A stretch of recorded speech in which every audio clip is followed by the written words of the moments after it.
Mortal Kombat! This is the saddest Mortal Kombat. Are you ready to rumble?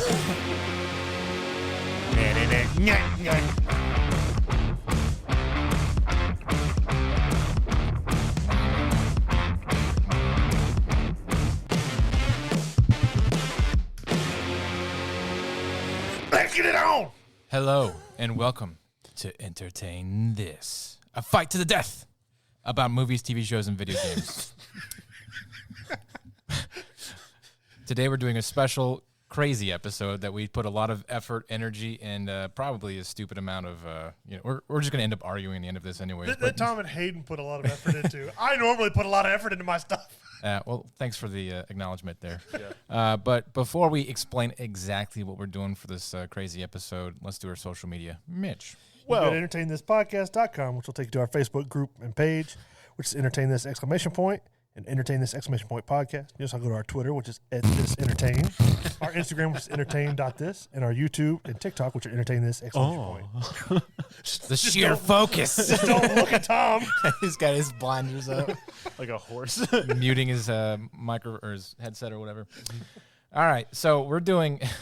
Okay, this is a Mortal... Let me explain. This is a Mortal Kombat tower battle, all right? We have selected 10 action heroes a piece, and then I made us chop them up and throw them into a bag, and then we randomly drew them. Mm-hmm. So who Mitch thought he was going to have didn't necessarily play out. And, I feel bad. For everybody else, too. Mm-hmm. I planned this. We also picked 15 locations because there should be 15 battles, right? Originally, yes. Yeah, we'll see. You might be like, wait, we didn't do our math right. We get dice, don't we? Yeah, go get your dice real quick. So 15 battles, and then that will be picked randomly.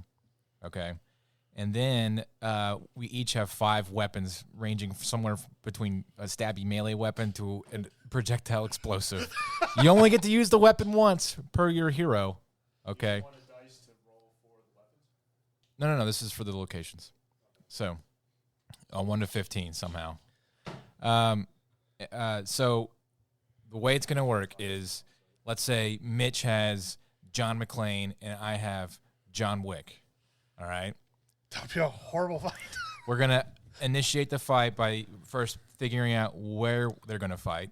Mm-hmm. So if Tom's the judge, he's going to roll a dice and say, you're going to fight on, an iceberg.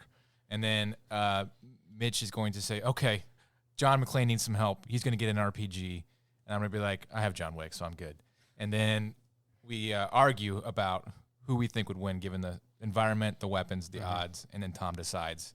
And then we move up our winner from that floor to the next floor. And then it would be... I mean, if he just RPGs John Wick. Have you seen John Wick 4? Yes! The dude An hour ago. The dude fell from, 3 buildings. And that's not even the first time. Have you seen the other movies? I know. The dude's bones are made out of adamantium. That's what I'm saying. He's a spokesperson for milk. All right. So, do we all understand the rules? Okay. This will probably fall apart halfway through. We're just going to start yelling. We'll just wing it. Should swearing be allowed after the hour mark? All right. Since it is Tom's birthday, he gets to be the first judge. Happy birthday, Tom. Thank you. So me and Mitch go first. All right. Okay. So I will roll for your location. Okay. 12. You are fighting in a subway station. Huh. All right. You want to announce your guy first? Or you want me to announce my guy first? Are we going with number 1 or number 10? Number 1. Hub McCann. Or McCain. I don't know who that Hub is. McCann. Hub McCann is Robert Duvall's character from Secondhand Lions. Who fought in 2 world wars, fought in the French Legion, beat the crap out of a bunch of teenagers with knives while giving them pointers on how to do it and still kick the crap out of them. Ripley from Alien. My money's on Hub McCann. I can take her, yeah. You think so? Yeah. Right. Unless she's got one of them alien killing guns. Hub McCann is old. Uh-huh. But he still was beating the crap out of people. Ripley is maybe 100 pounds. What if I give Ripley an AR-10? And they're in a subway station, mind you. That's going to be loud. Yeah. But, I mean, she's used to screaming aliens and stuff like that. Mm-hmm. So if she can fight aliens in little, tight, crawly spaces, she can fight an old geriatric man with an AR-10. I mean, but he is very wily. He's quick. movies. In what? A subway station? Look, I'm trying to finagle this somehow. What is he gonna do? Like dodge the subway? Like he could wait till like they stop and it throws her off balance and then lunge for her. I don't know. So I'm trying to make this plausible. I think your old man with no weapons versus Ripley, who survived not 1, not 2, not 3, but 4 alien movies, even though she was cloned in the 4th one. Okay. You know, Hub McCann survived 2 world wars and multiple smaller conflicts on 3 continents. And all the planets that Ripley killed aliens at, those were basically world wars because that's all that was going on in those worlds at that time. So, way to justify. You do have a point. So, And you are using a weapon? an AR-10, yes. So we only get to use that weapon one time with everybody on the list. That's right. So Hayden's already down 1 weapon. So she can. I mean, an AR-10 is a 308. It's got significant bullet penetration. So if he hides behind like a bench or something, Or a column made out of concrete and steel. Hence the reason I'm not using a weapon to fight back with. No. I'm just going to let him have that one. I'm just saying. I think. I mean, yes, you have a ranged advantage, but in terms of sheer hand-to-hand. Okay. So I mean, I feel like since she's used to hand-to-hand from aliens, you know, But she just shoots aliens. Right, but she's used to like not getting within grabby distance. She's not punching aliens in the face. So she's used to. She knows if she gets close to an alien, they grab her. She's dead, right? So she's used to keeping her distance. Yeah. She gets grabbed a lot. She's gonna treat this guy the same way. I'm just saying. You can say it's sexist or not.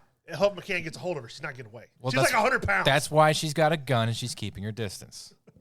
Okay. So it's up to you, Tom. I mean, the AR-10 is tough to shirk off. I mean, I'm forfeiting basically because I'm allowing him to win because he's used up his AR-10, and this is a guy that I didn't even know who it was to begin with. I'd have to give it to Ripley with an AR-10. Thank you. So she moves up a level, and Mitch, your dude's dead. Yeah. Sorry. It's okay. I've planned out my list. All right. Now we will move on to me versus Tom, and now Mitch is the judge. Okay. So this will be round 2. This will be round 2, and I have Ripley still. So who matches up against Ripley? And I first accept off, the offer. where are we fighting at? Well, I imagine, are we still in the subway? No, Or do you just want to roll it again. Yeah. 10. Which is? Mechanic shop. Okay. That's basically every space station that Ripley has been in. She's like an engineer too, so. Some sort of, yes. Now, see, I got to pick mechanic shop as one of the locations because there's pipes and stuff laying around. So my number 10 is Topper Harley. The Hot Shots guy? From Hot Shots, which is Charlie Sheen, who killed many people. Yeah, with a chicken. I mean, he's basically a superhero. Isn't that the bit where he picks up the bullets and throws them at everybody and they all hit the ground? Okay, so in real world physics. So Ripley's dead. In real world physics, Mitch. In real world physics, not hot shot physics. Okay. Not hot shotting physics. Okay. Where if he throws bullets, they just bounce off of people. They don't kill them. I mean, it depends on how hard he's throwing. He barely aimed. Come on. Does Ripley still have her gun? No. I know. Okay. No, but she, Oh, my money's on Topper Harley. So the AR-10 is 1 round only. That's one. Yeah, you only get 1 weapon for 1 round. All right, I'm not going to use a weapon. Then I mean, you're killing Ripley. Yes. You know how many people she's killed? How many? Did you watch Hot Shots? How many people did Charlie Sheen kill? It was a joke. Charlie Sheen has tiger blood. It was basically a cartoon. He's still the size of Rambo. Yeah, he got pretty big for that movie. All right, Mitch, if that's the way you say it. He's still the size of Rambo. Goodbye, Ripley. My sweet princess. I just don't see her fighting him hand to hand. Have you seen Sigourney Weaver? She's like 7 feet tall. Yeah, and 100 pounds. No, Charlie Sheen's like what? 6 now, back then when she was Ripley, I should have just wrote like instead of Topper Harley, I should have just wrote Wild Thing from with the baseball movie. It just like he gets a baseball and glasses so he can see. All right, so I'm down 1. Mitch is down 1. So Topper Harley he has advanced. He has advanced. Now it is Tom versus Mitch. Tom, we know who your contestant is. Mitch. Sloth. Oh. Should we even roll for a location? Might as well go ahead. Roll for it. Go ahead. Sloth from the Goonies. Yeah. Hey, you guys. 12. We already did 12. Re-rolling. 2. Skyscraper roof. Okay. All right. Let me hear your arguments. I'm ready. Sloth is really good at throwing people off of cliffs because he threw the people off the cliff into the water and off the boat into the water. He does move very slow. He has limited vision because one eye is where it should be. The other one's 3 inches down his face. But hitting him essentially does nothing. He moves even with very boat slow. oars. There's no weapons involved in this, correct? I had not chosen a weapon. Okay. You have up until I say I'm picking. I can't give Sloth a weapon because he won't know how to use it. You might as well give him a chocolate bar. Are you giving him a weapon? Go once. Go twice. No, Topper Harley will fight without a weapon. All right. I think Sloth can pick him up and throw him over the edge. He's got the strength and the durability. Topper Harley does have strength and training as well, and actual training. Uh-huh. Yeah, but Sloth breaks down boulders to get through, the cave. That's right. That's true. He was shackled up, and he did rip it out of the wall. But only because he got really mad. You don't think he's going to get mad if Topper Harley tries to throw him off a skyscraper or kill him? Unless Topper Harley does anything to intimidate him or invoke his rage. What if he just walks up and goes, "Hey, buddy," and then bow, punches him right in the nuts and kicks him off the side of the skyscraper? Okay. I don't think that Because would he is happen. dealing with a childlike mind. Can you expand on that, Tom? Sloth is an idiot. Uh-huh. But he did have great balance. Like, I mean, he was fighting off the 2 other goons while they were hitting him. And he did do the Errol Flynn knife thing through the sails. That's pretty awesome. I think Sloth wins. The more I'm talking about it, I'm just like, Sloth was one of my top 10. Yes, I know he was. That was like, that'd be a great one. I would have given it to you, Tom, if you had said something to the effect of Charlie Sheen or whatever his name is tries to befriend Sloth and then tricks him into like killing himself or something like that because he is an idiot and could have done that. That's what the Goonies essentially did, was tricked him into being his friend and And candy. Yeah, with candy. So if He doesn't have candy. What are you talking about? There's no weapons. There's no candy on this list. All right, so we're all down 1 now, right? Yes. All right, this is Topper moving along Harley. smoothly. I'm pretty impressed. So Sloth advances. Okay. So it's Sloth. What place are we fighting? This is going to be round 4. All right. Round 4. Where's our fighting scenery? 8. Edge of cliff. Okay. In the rain. In the rain. All right. Because that's cool. what Hayden wanted. So Sloth versus Axel Foley. Now, I do feel like Axel Foley is smart enough to figure out that he can trick this guy and be like, there's candy over the ledge, or, your friends are over the ledge or something like that. It trick Sloth into going I over the feel side like of the cliff. wit is the only thing Axel Foley would have a chance with against Right. Sloth, but Sloth's still pretty big and Yeah, powerful. so if he tries to befriend him, and if you roll for charisma for Axel Foley, out of all the Sloth characters is on like here, 7 feet tall. yeah, but out of all the characters that we have on our list, Axel Foley probably has the most charisma out of all of them, right? I Yeah. can see Axel Foley going to hit him and knock him off the thing, and he just hit and go. But Axel Foley wouldn't do that And because then he he's goes, smart. "What's that over there?" Kick his knee out or something. Yeah, so I think that of all if he could charisma his way into defeating Sloth, I think Axel Foley could win. I think if Sloth could get a hold of him in any way, he could just yeet him off the corner of the cliff. I'm just saying, it would be he obviously Axel Foley can't even touch Sloth because that would be a mistake, and he would know that looking at his sheer size. So he would try to communicate with him, and then he would realize his way in. Unless and you charisma. want to use a weapon. I do not want to use a weapon. I want Axel Foley to win because he's talking Smarter. him off the ledge. Because this is one of the few characters you could talk to Yeah, to try to sway. yeah, Because he's an idiot. yeah. I still feel like I mean, he's not dumb enough to commit suicide. Yeah, he could be duped a little bit Yeah. and maybe positioned. Just like To fall. take a pic. I want to take your picture. Take a step back, a little bit further, a little bit further. like a Bugs Bunny cartoon. Yeah, exactly. Don't cross this line. Don't cross that one. Yeah. Decisions. I'm just saying, if anybody could talk Sloth into his death, it would probably be Axel Foley. It probably would be.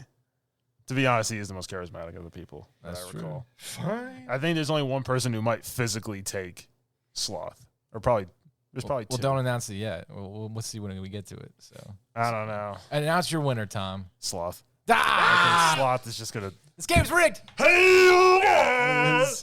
And Hayden has left the podcast. He's coming back with the ladder.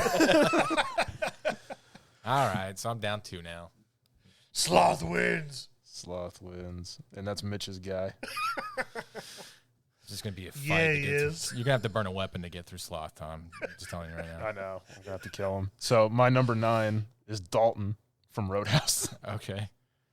Roundhouse kick. Just Yeah, just He's just going to roundhouse kick him right off the side of the cliff. in his boulder of a head. Oh, I got to. I'm not going to even argue on gotta behalf choose. of Mitch. Yeah. 60. There was no 16. There was no 19. Why can't I roll this good There you go. one? Industrial complex All right. is the fight. So there's a bunch of pipes and stuff around. And chains. Lots of Yeah. which Dalton has fought with weapons. I We saw him imagine- use a pool stick in Roadhouse. Sloth has thrown people around that well, touched him with a chain. I imagine that it's like Terminator 2, where there's like vats of Acid. molten lava and stuff like that. Weird 80s construction Yeah, exactly. styles. Everybody's sweating. Everybody is sweaty, yes. All right. I mean, Dalton has sheer speed, technique. If he gets close to Sloth, he could do the throat rip. I don't think so. That's a big throat. I mean, you saw how quickly he did it to the guy. That's a big And the neck. guy's like, I used to F guys like you in prison. And he's just, he just rips the dude's throat. Mitch, let me hear your I mean, I still feel like if he gets close enough, he's a smaller guy. So if Sloth gets a hold of him, he's going wherever Sloth wants to put him. I don't know. I think Dalton could pull the smooth talker to put him in a lull. Uh-huh. Because that's how he beats up all the other people. He's Uh-huh. just like, be nice I mean, like, until it's time not to be nice. And the guy's like, your mom's a whore. And he- I feel like Sloth could pick up like 2x4s and just start swinging them. Mm. Like, But Like there will sticks. be a metal pole there for no reason whatsoever other than that it's there. And Dalton will be able to use that as like a bow staff. and that might piss off Sloth and he starts swinging it back. Or Dalton can swing fast enough, Sloth doesn't have the dexterity to catch it. All right. Closing arguments. Tom, you first. All your attributes that your champion here is going to have. I mean, vast martial arts skills, Uh-huh. great endurance to pain, sheer speed, Uh-huh. technique, able to use other weapons, Mm-hmm. handsome, Oh. So maybe a little bit of charisma. a little bit of charisma there. Okay. And he had great hair in that movie. That is true. And You want me to list attributes? It's Patrick freaking Swayze. That is true. You want me to list attributes? He's big and he's durable. Only because he was played by John Matuzak, who was like 7 feet tall and a football There's player. not much else Okay. there to it. All right. I think if it was just an open, barren warehouse, This would be a lot like Andre the Giant fighting Wesley. I think that Sloth would win. But because there's tools, vats of lava, and, chains and whatnot, and you have Patrick Swayze, who is a very charismatic, handsome man, I'm going to have to give it to him. Yes! So, Sloth is dead. Roadhouse! Well, now that he's dead, I would have argued that Axel Foley and the guy from Roadhouse would have won too. Oh, yeah? Thank you. I mean, Axel Foley and Dalton would have been a better fight. We've been on like a... I just had to pull for my guy, Yeah, I get you. I get you. Yeah. But yes, this is I like believe the other. impromptu debate team for action heroes. I just like that. It's like Patrick, handsome. I mean, yeah. All right, so I was working with what I had. it's what have you judged? I haven't yet. No. Okay, so it's me versus Yeah, you now. Dalton Oh wait, is- I did do one judge, but that was All right, so I have Mr. Smith from Mr. and Mrs. Smith Okay. against Dalton. Yes. What's our Also handsome. yeah? What's Brad our Pitt. what's our place? Where are we fighting? We did 8. 15. Library. Okay. All right. So, who would use? I feel like Mr. Smith, Mr. and Mrs. Smith, they use their guns a lot. location, a lot of like tools. Yeah, and because they have devices weapons hidden all over their house in the movie. But there's like slamming doors in people's faces. they didn't and- beat each other up in the dining room and all across the house. Like, Yeah, throwing knives that they found in the kitchen, guns that are hidden behind paintings. well, they didn't really like. Well, go ahead. It's your first argument. I'm just saying. I feel like that given the location, that Mr. Smith could improvise a lot better than Dalton can, because all he has is like bar stools in his feet. But can they do it silently? Why does it have to be silent? It's It is a library. Oh. Well, if he makes too much noise, Mr. Smith can just change his identity and move somewhere else, anyways. Boom. Dalton can do the same thing. He goes from bar to bar, state to state, just disappears because he's a cooler. He shows up at a obnoxiously loud and rambunctious library he's to like, put Brad Pitt out of his Brad freaking misery. No, he's like a redneck deadbeat version of Brad Pitt because he goes to roadhouses and not sophisticated high class places. Well, he turns them into sophisticated high class places with his awesome hair and his roundhouse kicking of people. No, in the face. they're still brawling over peanuts and stuff in every one of those roadhouse places. Otherwise, it wouldn't be a fun movie. No. I think Brad Pitt takes the cake because he can improvise. He is also very handsome, and he's made more movies. Well, it's because Patrick Swayze died. Don't make me feel bad. And then, we're not arguing for Brad Pitt. We're arguing for Mr. Smith. That's true. He's been in one movie. And he ends up getting Angelina Jolie in the end. So that's like the guaranteed win, no matter what. So after he had to beat the ever-loving, he's a woman hitter. He's an equal opportunity. He is the proponent of domestic violence, and I will not stand for it on this show, Hayden. And your misogynistic views. Look, don't kink shame, Tom. All right, it's what they had going for each other. Not once did Dalton hit a woman. Yeah, but he did go to prison a couple times, right? No, he didn't go to prison. Oh, okay. The guy he throat ripped, he went to prison. All right. I think we've made our arguments, Mitch. What say you? Basing off of your arguments, I would go with Tom Scott from Roadhouse. No. Yes. Now, if you would have included into your argument the fact that your guy takes on trained assassins and his guy takes on rednecks at a bar, that's true. Yeah, you didn't include that in your. You're your right. argument. I should have had a more open mind. Darn you, Brad Pitt. Beautiful hair. Not as beautiful as Patrick Swayze's, though. No, that man has great hair. We are now in round 7. Dalton has advanced. All right, so I'm the judge now? Yep. And the new location, we've already done. 666. Submarine. Okay. So it's Dalton versus who, Mitch? Dirty Harry. Well, need I say more? Does Dirty Harry have a 44 Magnum? No. Dalton. Mitch, do you want to try anything? Dirty Harry's rugged. He's gonna eat them bullets, or he's just gonna eat them fists and come back with more. Dirty Harry gets the snot beat out of him in a lot of these movies. I ain't got nothing for you. Have you used a weapon yet, Mitch? No. Do you want to? No. Okay. I have other people that might need them. Look, these are the worst people on my list. All right. So. Okay, well, so we're done arguing? Pretty much. Sorry, Clint Eastwood, you're dead. Bye-bye, as soon as I drew that name, I was like, there's nothing he could do against most of these people. Man, Dalton gave him a weapon. Dalton's cleaning house. Road house. There it is. Dalton advances it. So he's made it 4 rounds. He's on his 4th run. All right. So it's me, but you're still judging. I guess. No, I mean, I would just, and then I would go with the next one, whoever wins. Okay. So 11 is a sinking ship. So it's me versus Dalton still, right? It's you versus Dalton now. All right. Brian Mills. I don't know who that is. That is Liam Neeson's character. Oh, okay. I can do it. I can take it from here. All right, got you. How many Roadhouse movies are there? Set of skills. One. It's just Roadhouse. Oh, just one Roadhouse movies? How many Tooken movies are there? Taked. How many times did Liam Neeson get taked? 3. He's clearly a horrible bodyguard. And a TV show, okay? Not featuring Liam Neeson. But he's so legendary that they spawned a TV show because of him. Yes. And his particular set of skills do translate very well into sequels. All right? Yeah, he needs to practice a little bit better guardianship of his, of his daughter. But other than family, my family.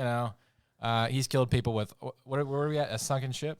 We are on a sinking boat. Okay, so like random objects and, and he's fought in water before, Liam Neeson has, He did fight on a boat. It wasn't sinking, but he was on a boat. That is true.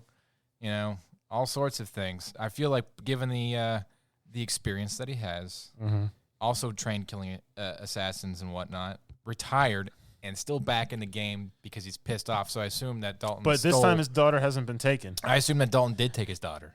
That's why he's pissed off. At least that's what we're gonna tell him. That's what we told him when he got there. You see that handsome man? Yeah, he took your daughter, and he already had the phone call with Patrick Swayze, and he told him about his particular set of skills. So, And Patrick Swayze told him he gets off work at 11. and boats have batteries.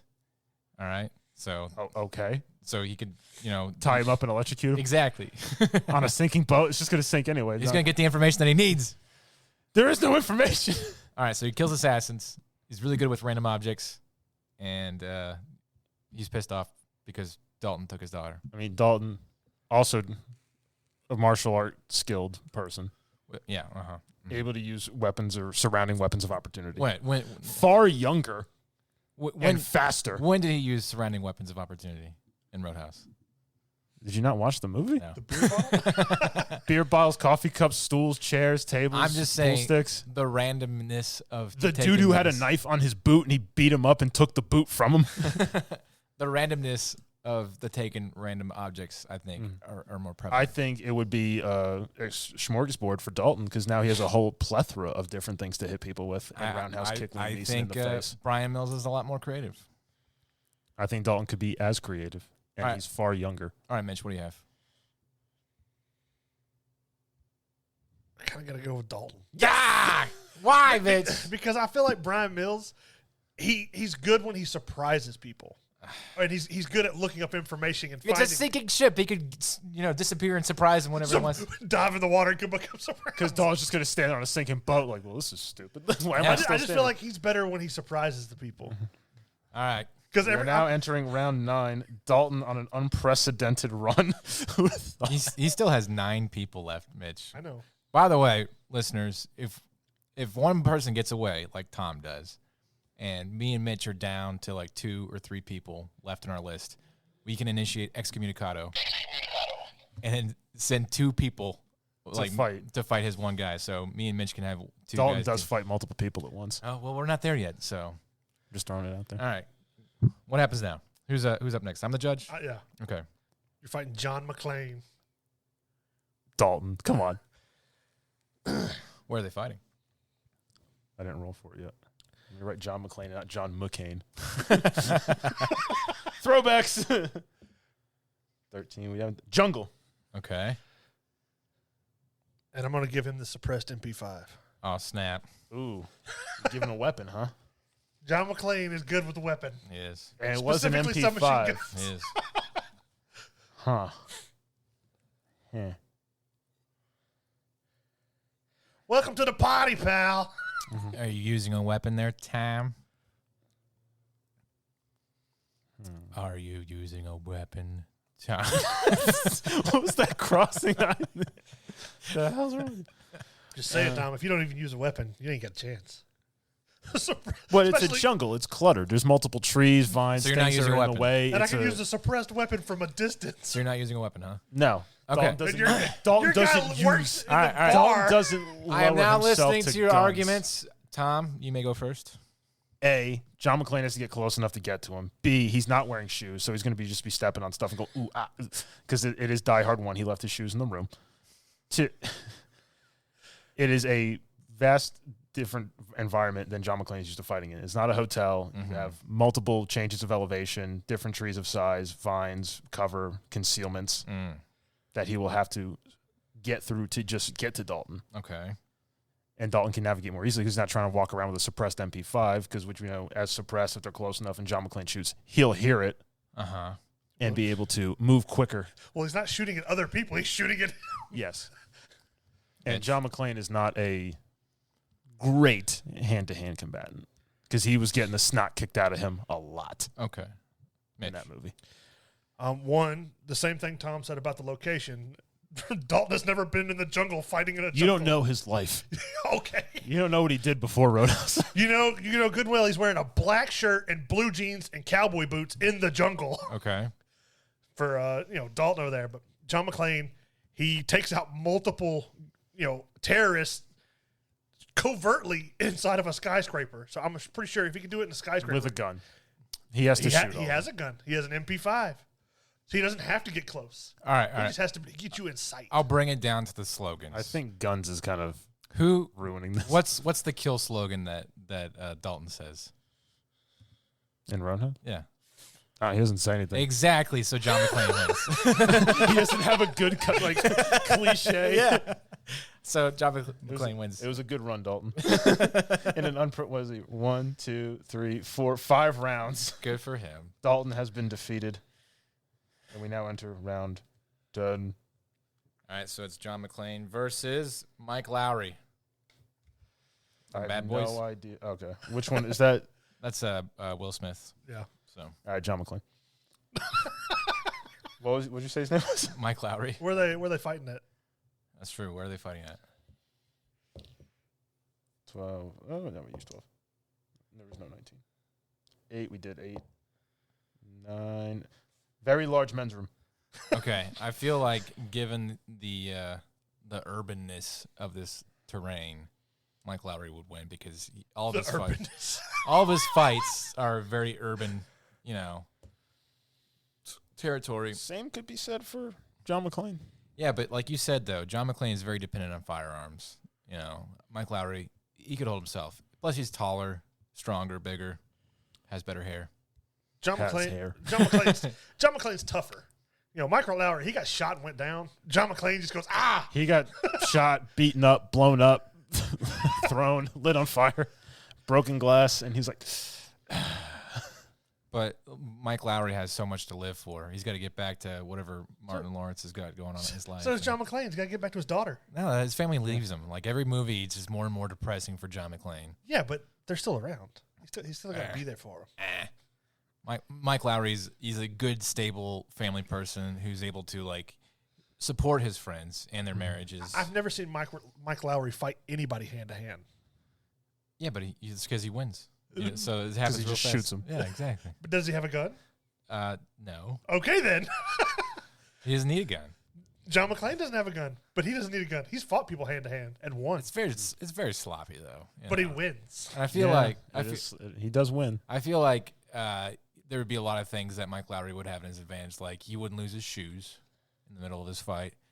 He wouldn't put himself in an air duct to get trapped in there or anything like that. Neither one would. They're in a bathroom.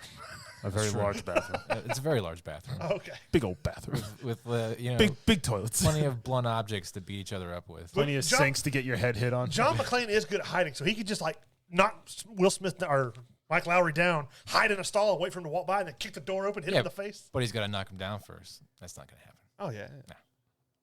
All right. Mike Lowry's going to be too tied up in his suit and his looks. He's going to be trying to stay pretty. John McClane, he'll get down and get in the nitty-gritty with it. This is my argument. That's where I'm at. Any closing remarks? Just remember that if you kill Mike Lowry, you're racist, Tom. John McClane doesn't see color. He just fights and kills them all. Mm. And he does make quicker decisions. Doesn't give a lot of exposition. Yeah. And again, Mike Lowry, I've never seen him fight anyone in any movie hand to hand. Except Chris Rock. Oh, wait a minute.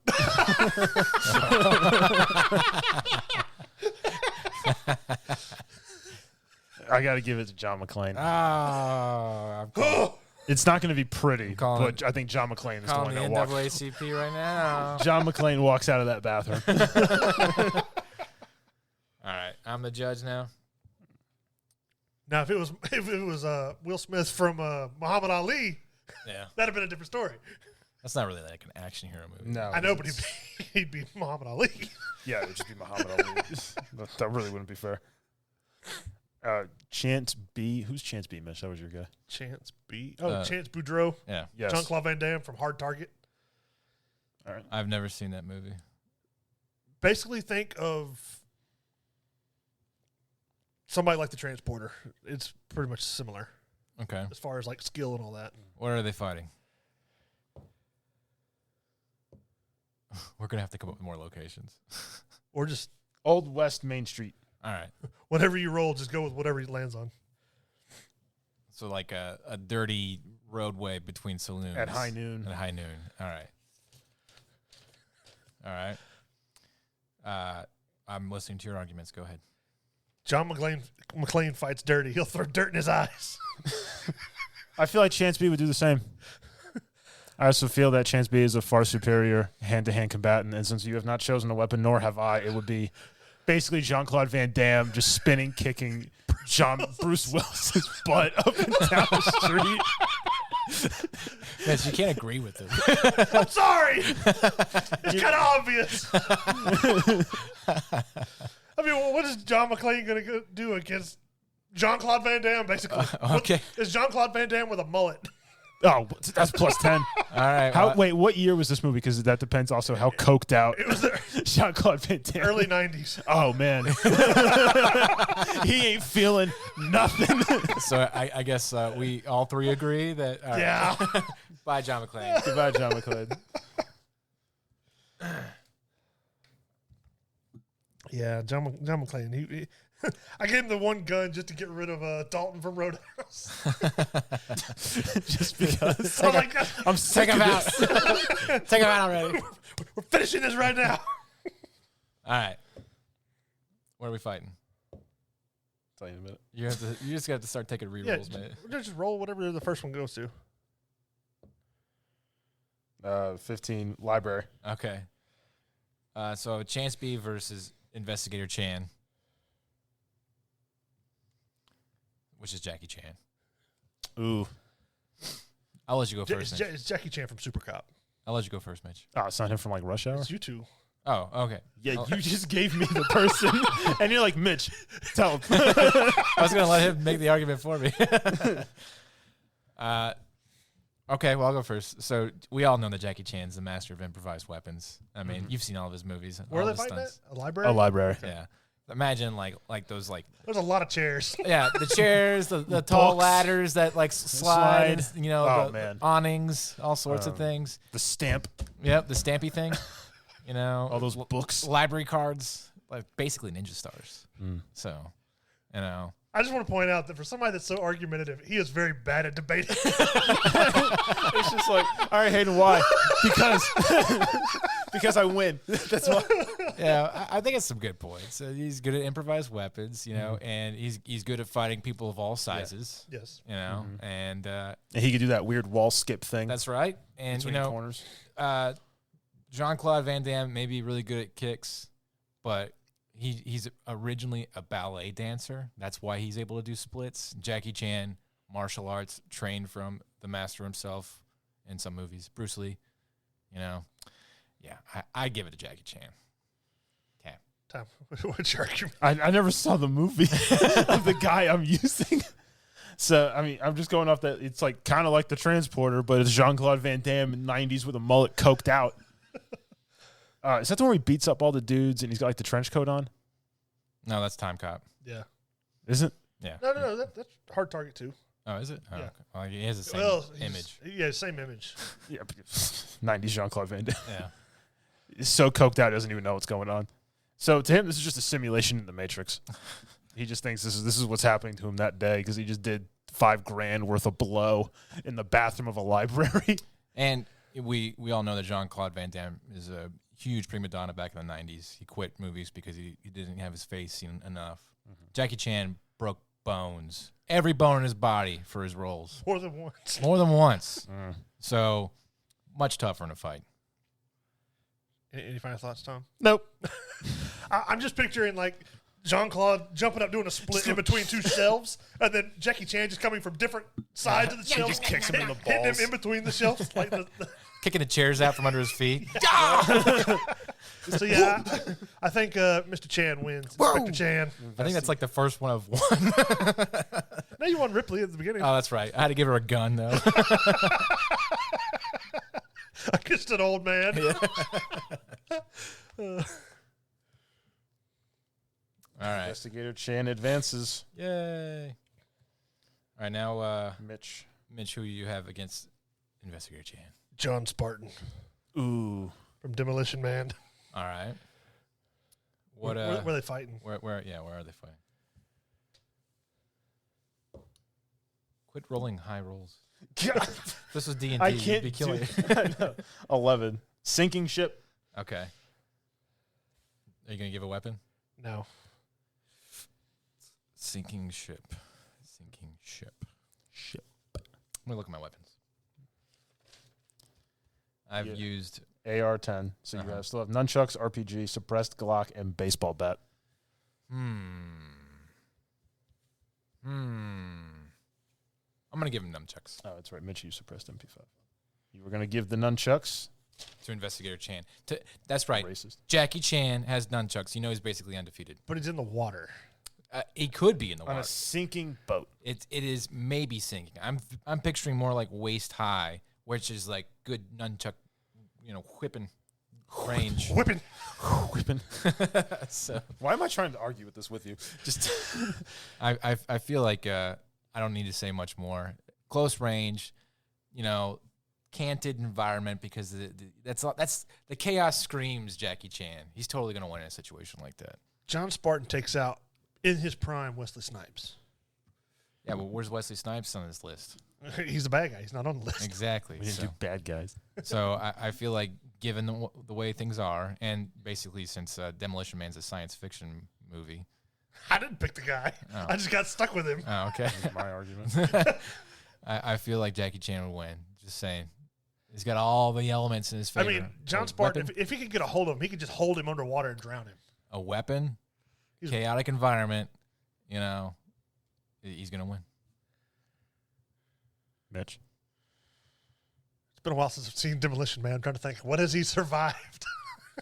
I mean, You got frozen. exploding buildings, being frozen, beating up multiple people simultaneously. Taco Bell. The 3 shells. The 3 shell. I mean, the nunchucks would be hard to overcome, There you go. but I think he could take the hits, at least a few hits from it, enough to get within, To grab them. to grab him. And then if he could grab him and just hold him down under the water, Jackie Chan can't get away. But Jackie Chan's squirmy. He's not going to get away. He's got all these crazy kicks and flips and stuff that he can do to get out of that. Where are you going to do that on a sinking ship? If the ship's sinking, there's that's, water. That's his forte. Is he always gets out of insurmountable odds? And he's got. He nunchucks. doesn't get plot devices. And he's got nunchucks. That's all he is plot devices. Oh, I need to jump, off this 3-story awning to grab a electric pole with lights and slide my way down. John Spartan improvises. He'll grab like the life preserver, the little hoop Look, one, and just block When the nunchuck. Stallone got punched really hard by Dolph Lundgren in that Rocky movie. He's not fighting Dolph Lundgren. But when he did, what happened to Stallone? It doesn't matter. That's not this. He got Well, sent to the hospital. He got His sent to heart the enlarged. hospital. When Jackie Chan gets a broken rib or a concussion or whatever, what happens to Jackie Chan? he goes to the hospital. He finishes the movie. No, he goes to the hospital and then he goes back and finishes it. There's plenty of stories where Jackie Chan has all these crazy injuries and he still But finishes. that's all nice and well, but we're not talking about Rocky. We're talking about John Spartan, the man who single-handedly takes out a terrorist organization to go and get Wesley Snipes before And make out with Sandra Bullock. I've rest my case. Nunchucks, Jackie Chan, chaotic environment. I think John Spartan can improvise, grab something to block the nunchucks, and get a hold of. He can't even understand how to work the 3 shells. Can you? No one knew what it meant. All right, Tom. This is the hardest decision he's ever had to make. This is like trying to order dinner. Huh. I mean, yes, Chan is fast. Yes, he has nunchucks. Spartan has fought people with weapons and taken them from him. Where's Jackie Chan? Jackie Chan. I don't know. I mean, there's boat oars. There's stuff that John Spartan can grab. Yeah. That Jackie Chan will use against him. This is tough. This is probably the toughest one because they're even in their own ways. Mm-hmm. I'd give it to Jackie Chan. I hate to say it. He's a nimble fella. So we're now in round 14. All right, so I would be judging now, but my fighter's still out there. Yeah. So what happens now? Now I judge while Okay. you two. I choose my next All right. contestant. If it makes you feel any better, he did break the nunchucks on John Spartan's Spartan's head. Big lugging head. I have Lee. Who's Lee? Bruce Lee. Bruce Lee from Enter the Dragon. All right. I've already used their melee weapon. I have no opening argument. Because isn't this the one who taught Jackie Chan? Where are we fighting first? Where are we fighting? Does it matter? Yes. I got to start formulating my argument. 7 is a submarine. All right. I feel like Jackie It's Chan. close. I feel like Jackie Chan's smaller than Bruce Lee. Maybe. Bruce Lee wasn't that big. I don't know, but he's more squirrely than Bruce Lee, you know. and between the two of them, I think Jackie Chan could figure out a submarine first. I think Bruce Lee could beat the crap out of Jackie Chan before Jackie Chan gets the chance to figure out how to work a submarine. The only person that could kill Jackie Chan is this list. You know, It's like, who's going to win? Dracula? Wooden stick. It's Bruce Lee. He killed Chuck Norris. yeah, you know. Yeah, he did. All right. I still stand by my, you know, yeah. Jackie Chan's going to set up the nuke to take them both out in the in the submarine. He's just like, I'm taking you with. He's going to pull a Predator. Yeah. Tom, anything else? It's Bruce Lee. How many people did he beat up in Enter the Dragon? I mean, multiple people with weapons. And he's just fighting Jackie Chan, who he taught. He already knows what he's going to do because he showed him it. It's not fair. You're using my argument against me. I'm dead. You're done? Yes. Yeah, I got to go Bruce Lee. No. Thank you. But it's kind of in my own reasoning, too. They're on a sub, so where's Jackie Chan going to do his flips and stuff at? There's a hallway. Yeah, I hear you. And He's Bruce Lee's got the going to one-inch try punch. to flip and just hit his head on a bull kick. Oh! Bruce Lee has that 1-inch punch. He doesn't need a lot of That's space. true. He does have the 1-inch punch. All right, I'm judging now. Now I've got to fight Bruce Lee. Yes, he must what you now get, Mitch. defeat Bruce Lee. Who you got? Luke Hobbs, which is the Rock from Fast and the Furious. That's okay. He has plot. He does. Family. Luke Hobbs, Lee, number 14. Old West Main Street. All right. Well, I'm ready. I'm giving. It's obviously going to be Bruce Lee. He's Okay. going to beat The Rock. Yes, The Rock is bigger. He is stronger. But we're not talking about The Rock. We're talking about Luke Hobbs. The guy who's It's based on The Rock. the guy who Luke Hobbs fought Dominic Toretto, and the guy hit him in the face with a wrench, and he just kept on an fighting. overweight, buff, bald Vin Diesel. He got hit in the face with a wrench, like with the head the size of a person's head, and he just kept on coming. He's knocking people through cinder block walls. Is there any weapons being used in this? None that would benefit Luke Hobbs. I mean, I feel like Bruce Lee doesn't need a weapon. He is a weapon. He is a weapon. He is the weapon. You have any melee weapons or anything you want to give him? I think Luke Hobbs could continue to put him through like the. I think Bruce Lee is faster and far more nimble and well trained to easily block anything Luke Hobbs throws at him, dodge it, counter it, and hit him, and continue to beat him until he just eventually goes down from exhaustion and broken ribs. I think as soon as Bruce Lee goes to kick Luke Hobbs, he grabs him by the leg and swings him through the post on the porch. And Bruce Lee does a backflip in midair, Like a plants on the. Once Upon a Time in Hollywood kind of thing? Yeah. Yeah, okay. I just see Luke Hobbs putting him through And Bruce windows. Lee has beaten Can people. I of finish a significant sentence? No, just one sentence. I see him putting him through windows. I see him putting him through posts on the front porch of these places. I don't see him surviving being thrown through multiple walls. How tall is The Rock? He's like 6'5". Okay, how tall is Bruce Lee? I don't know, but we can find out. Let's find out. Let's see. So Rock's either 6'4" or 6'5". that's pretty tall. And how what would you say, like 300 pounds? I think he's like around 280 something. Yeah, just pure, 260? pure muscle Yeah, and steroids. Bruce Lee is 5'8". So he's like a a foot taller almost. Half a foot taller.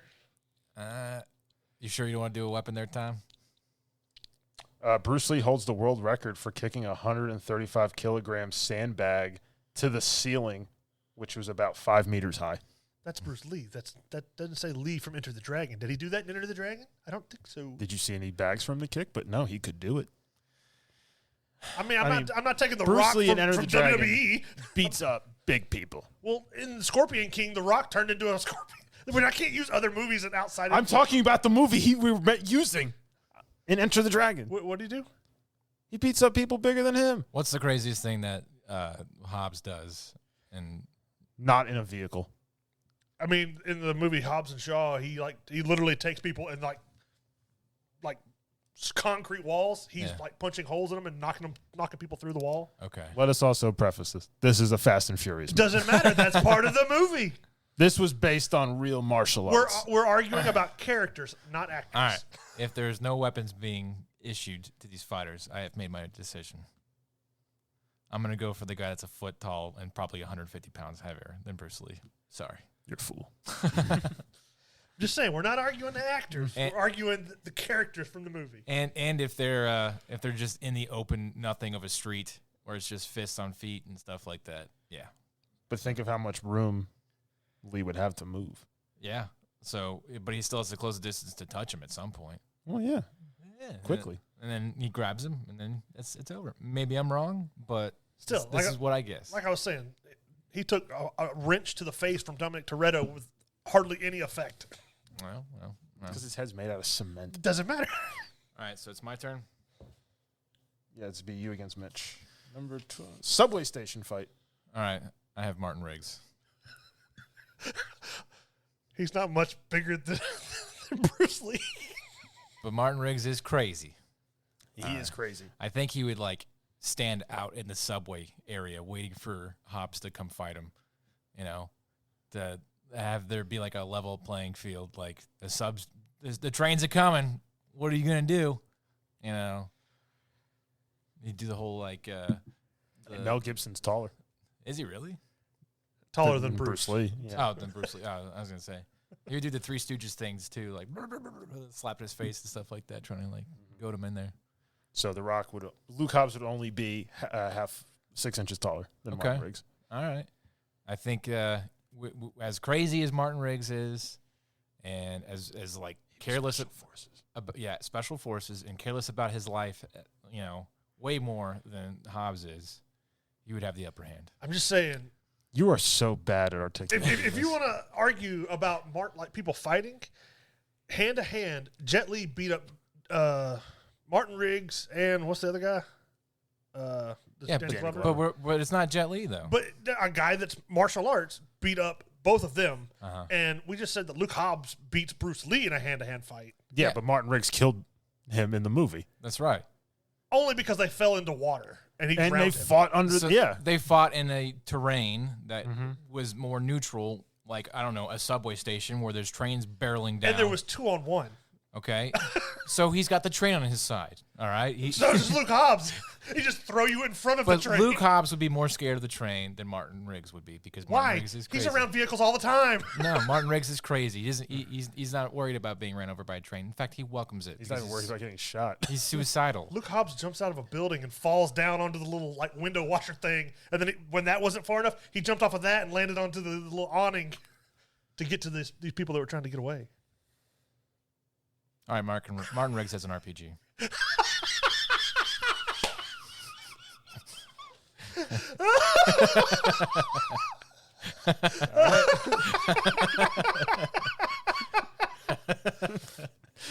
Well, you got that. At least we got that out of the way, Tom.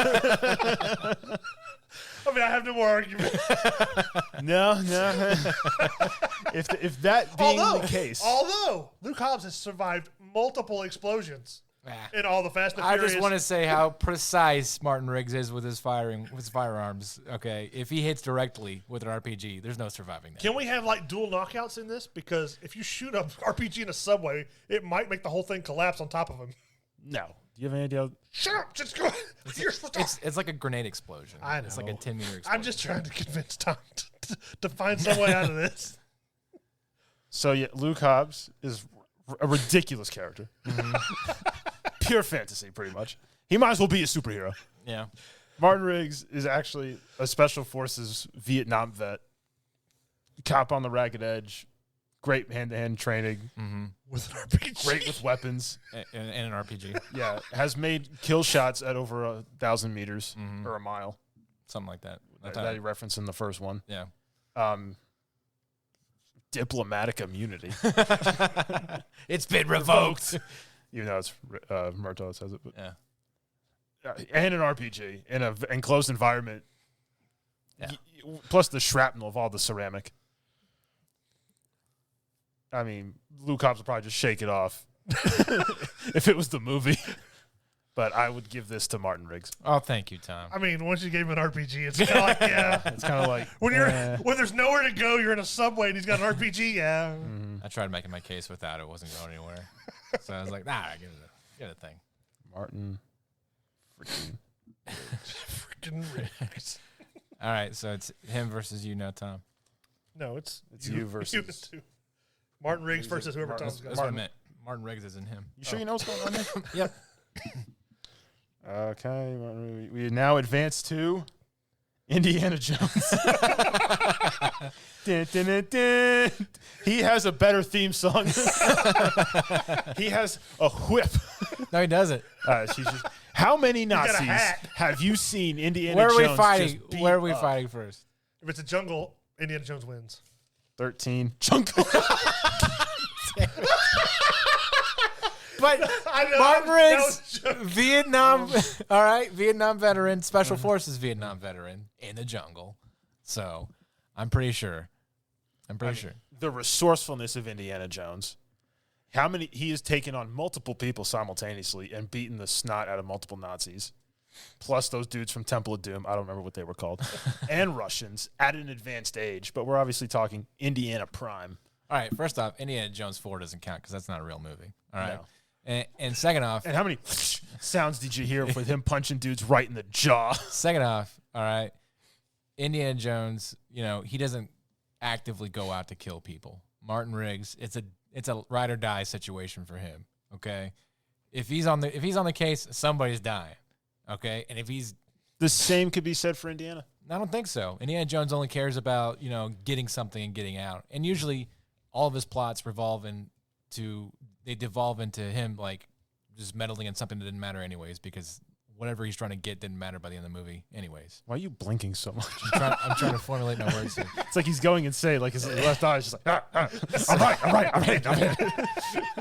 So and what he's trying to kill or who he's trying to get past to get the Ark of the Covenant didn't matter. He threatened to blow up everybody, including the Ark and himself, with an RPG that didn't exist yet. Yeah, but So he is willing to make the sacrifice. Martin Riggs has more experience in the jungle. He has more experience killing, and he has more capability of killing. Indiana Jones has dealt with threats from God. Martin Riggs has dealt with real threats like, I don't know, like So what, getting shot at by Nazis and the Temple of Doom guys and swords? like Snakes? like the Snakes? the Yakuza, in Lethal Weapon 4, was it the Yakuza? Yeah, I mean, it was loosely based. All right, and then all the gangbangers and Ex-cops Russian and- evil and people that he's three. met. Yeah, so South Africans and I think he's got a wider range of experience in killing than Indiana Jones does. the Nazis are the premier bad guys of all time. They are the benchmark of evil. Yeah, and they've spawned their next generations, which inadvertently, like the Russians or whatever. And Martin Riggs makes the fatal mistake of calling Indiana Jones Junior.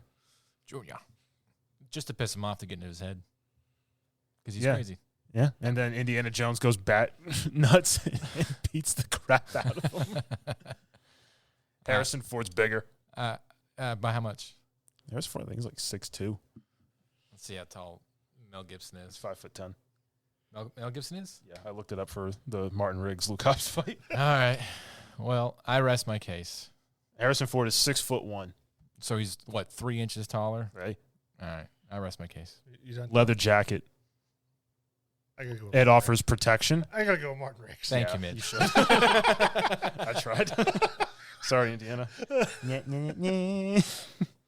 Thanks about the Special Forces in Vietnam thing, Tom. I didn't know that. That's why I chose Martin Riggs. He was my answer to John Wick. I'm still going. All right, hey, Mitch, it's your turn to offer up. Lone Wolf McQuaid. Chuck Norris. Ooh. You've Wait. already used an RPG. Is this Chuck Norris or Chuck Norris as lone? Like, are they? Because I know. We got to go with a character, so we'll go with Lone Wolf McQuaid. Okay. All right. Or Booker. Just All right. or Booker. Where are they fighting? Sinking ship again. Oh, man. You want to just do this? I'm tired of sinking ships. Pick one that we haven't used before. I'm trying to roll for it. It's not working. What's that one? Right Two. We got two. Skyscraper Roof. All right. Totally different. Martin Riggs versus Lone Wolf McQuaid. Okay. Hayden. I feel like Martin Riggs has more experience in weird urban, treacherous areas like a skyscraper roof than, I don't know. I've never watched any crappy Chuck Norris movies. I have. I've been punished for them.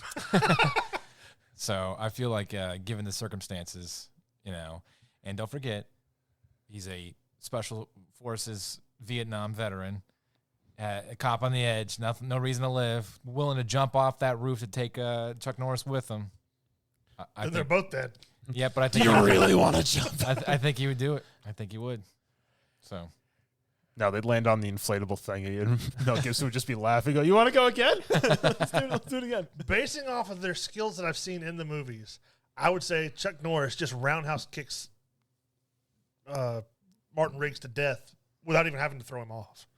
I don't know. Or does Lone Wolf McQuaid stare at him so menacingly that Martin Riggs' head explodes?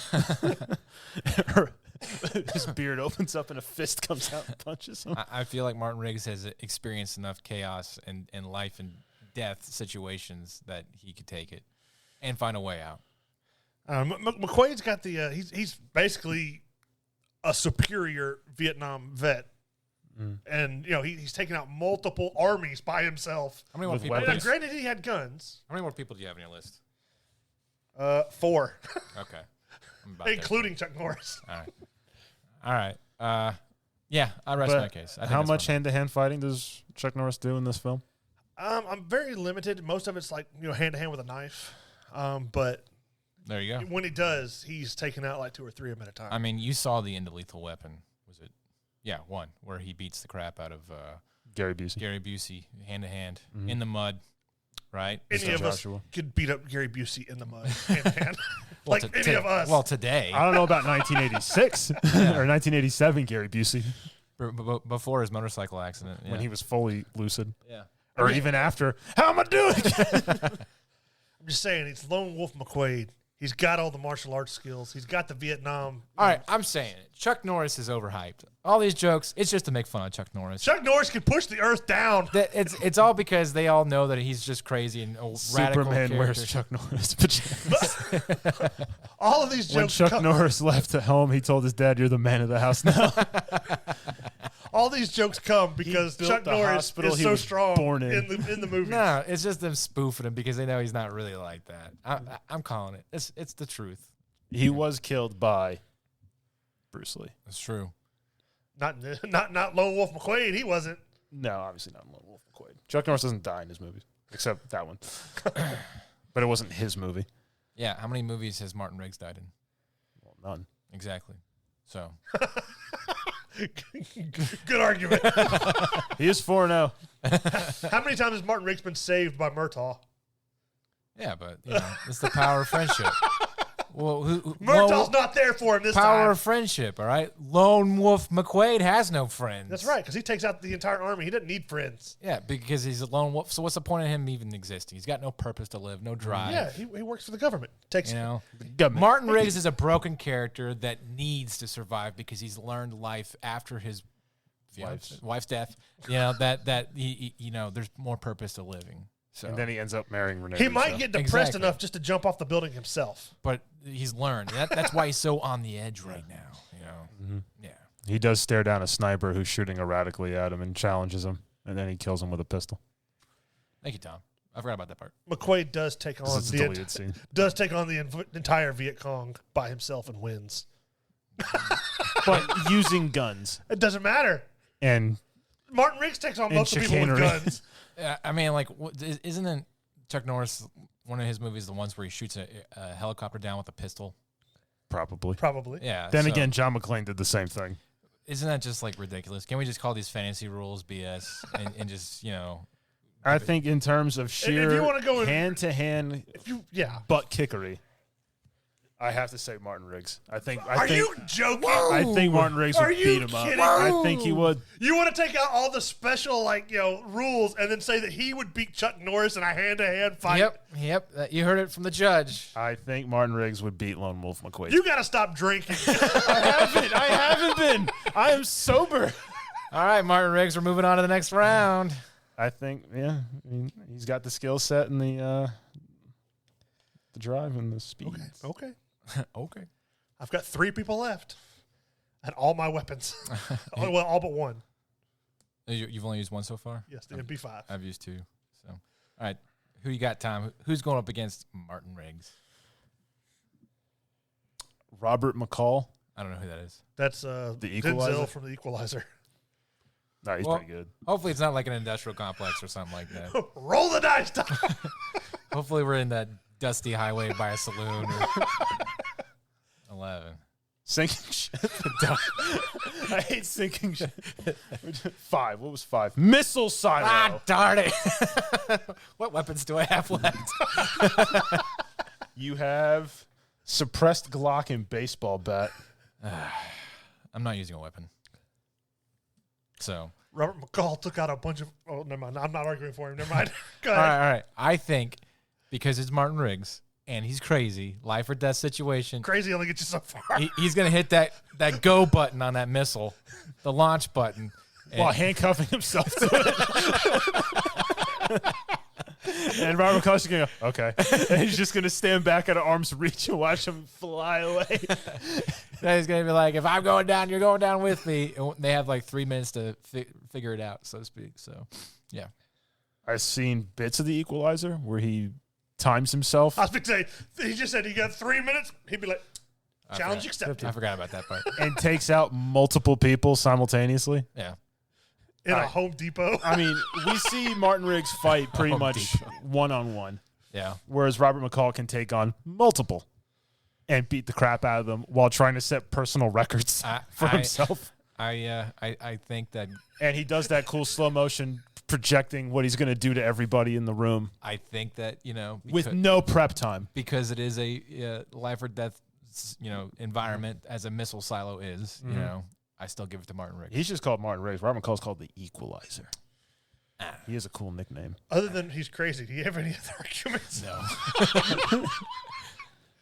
No. I think Robert McCall beats Riggs. We had a good run, Riggs. Yeah. That's like his main argument point. He's crazy enough to do it. I got him to like 2 or 3, so, He's crazy. One erroneous decision. I know who's Chuck winning Norris. this. Whoever has somebody left at the end. All right. This is round 20. Okay. So Robert McCall's advanced. So That's Believe sinking. Mitch. That's sinking ship again. I hate sinking boat. Do one we haven't used. What's this What one? was 6? What's that one? We did miss a silo. Under construction building. All right, cool. Do that one. All right, we're under construction building. All right, so what's yours again, Tom? Robert McCall, the Versus. Equalizer. Versus. Jason Bourne. Oh, snap. Ooh. All right. I think that's a good one. All right, I'm listening. Go ahead. Mitch. Jason Bourne takes out multiple people at a consulate by himself. I was waiting for you to just go, Bourne. He's barehanded. That just takes out multiple people with guns by himself at the consulate. So they're trained soldiers. Mm-hmm. He's like super good at stuff. Super good at stuff. Wait, I'm the one that's bad at arguing here? That was the greatest hype I've ever heard for anybody. He's good at stuff. I had a thought, and then I realized And it would probably things. help Tom. So I was like, I better change what I'm about to say. All right, go ahead, Tom. Well, Robert McCall obviously has special training. This equal, or if not better, than Jason Bourne. You could say he would equalize. He would equalize Mr. Bourne. Jason Bourne just runs amok and hopes for the best, and it's not pretty how he beats most of these dudes. No. Whereas Robert McCall telegraphs the movement in his head a split second before while he's looking at his watch, going like, minute and a half, I could do it. And then he proceeds to do exactly what he thought, like Robert Downey Jr. in Sherlock Holmes, and beats the ever-loving snot out of everybody he comes across. Robert McCall takes out a bunch of mafia and mobsters and gangsters. Yes, swarthy street fighters. With Jason Bourne is taking out other CIA operatives hand to hand. He beat one guy with a pencil. That is a good point. Or with a pen. He just stabbed it in his hand. That is a good point.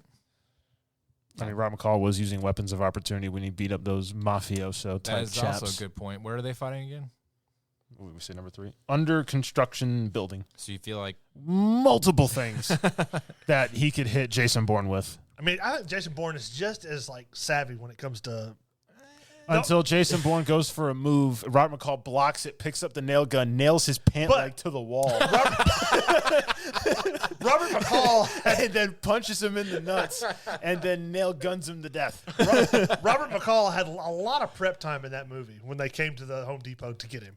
Like, he kind of already had all that stuff set up. But in the other ones where he just goes to beat up people, he gives himself no prep time. He just looks around the room and goes, he beat up. All right, corkscrew there, that's there, chair, clock, go. He beat up 3 guys that didn't really expect him to be able to do anything. Jason Bourne's going to go in knowing that this guy, he's got to be some kind of threat. He's already going to know he's a threat. But the same goes for Robert McCall. He knows he has to kill him. He knows it's a threat. And Robert McCall, he's a little older. So, so's Bourne. Yeah, Bourne's got how many movies now? 4, 5? I don't know. He's still younger than Robert McCall. He's not gray-headed. He's dying it. He's lying to himself. Jason Bourne could put people through walls, like kicking them through the sheetrock and all that stuff, where I think Robert McCall would be going, oh, my hip. But does he ever complain of injury in he's the film? getting a bow staff also. Oh, snap. The bow staff slash javelin. Oh, snap. Tom, how many weapons have you used? 1. Okay. I've now used 2, so. I've used 3. No, I haven't used any weapons. Oh. I'm sorry. I haven't used a single one yet. All right, what are you going to use one? You're using the javelin? Yeah. No, there's enough weapons of opportunity in an under construction. There's tools lying around, 2x4s. But mine got electrical cords, poles, metal objects. All right, I'm going to put some more description into the scene here then. These 2 guys, they just happen upon each other, and for some reason they have to kill each other. No prep time. They just know that they're in an industrial complex, and they see each other within 10 feet of each other. Javelin versus an unarmed Denzel Washington. So, Jason Bourne accidentally beat up 2 cops without realizing it. Just saying. And I feel like Robert McCall has the dexterity to dodge the javelin throw. All right, going once. My guy's not going to throw it. He's going to use his bow staff. That has a point to stab. Then he's just going to have to pick up something as he's running at him. Because Robert McCall's going to look at him, look at his watch, and go, Robert McCall don't run nowhere. He's going to walk up, pick up the nail gun, start firing the nail gun at him. He's going to make him dodge through the concrete. He's got to walk up to the nail gun. And then as Bourne is going behind the sheetrock, Robert McCall's going to throw a metal lunchbox through it and hit him in the head. Just so you know, nail guns don't actually shoot. You have to be pressed against something to shoot. They do in movies. Not this one. Last chance, Tom, for a weapon? Oh, this is basically, I have to have a good weapon just now. Don't tell him that. I'm just saying. I don't want to use a weapon. Right, I want to save it for a better round. Then don't use a weapon. No, I feel like Robert McCall has sufficient skills. Jason Bourne wins. Fine. Yes! Including Jason Bourne, I've got 3 people. How many are you down to, Tom? Am I in the top 5 yet? Top 5 yet. Yeah, I got 4 guys left. Okay. Wow. All right. But who was Bourne? That was me. Mitch's guy. All right. I have against Jason Bourne. And what setting first? Yeah, I'm just going to pick Swamp. Okay. I have Mad Max. You put Mad Max pretty high. Yeah. M. Rock. As far as being hand-to-hand, Jason Bourne is a CIA operative. He's going to, like, covertly sneak up and just, like, choke out Mad Max. Yeah, but Mad Max has survived in a post-apocalyptic world where there's no water. Imagine what he can do in a swamp. Think of how hydrated I know, he'll be so right? suddenly. He's going to be like a superhuman. I have the power. Jason Bourne survived being shot twice and just, like, what do you call it? Sinking, or not sinking. Drowning in the ocean. He survived that. Yeah, how many times did Mad Max get shot? Did they have guns? Yes. They still did? It's been a while since I've seen a Mad Max has been shot, strangled, tortured, cut, thrown around, ran over, all sorts of things. I just feel like Jason Bourne's skills would outweigh Mad Max's angriness. I feel like Mad Max could take a hit. Hey, you're not part of this. You're just deciding who wins at the end. No, go ahead, Tom. I like where you're going with this. Jason Bourne can take hits too.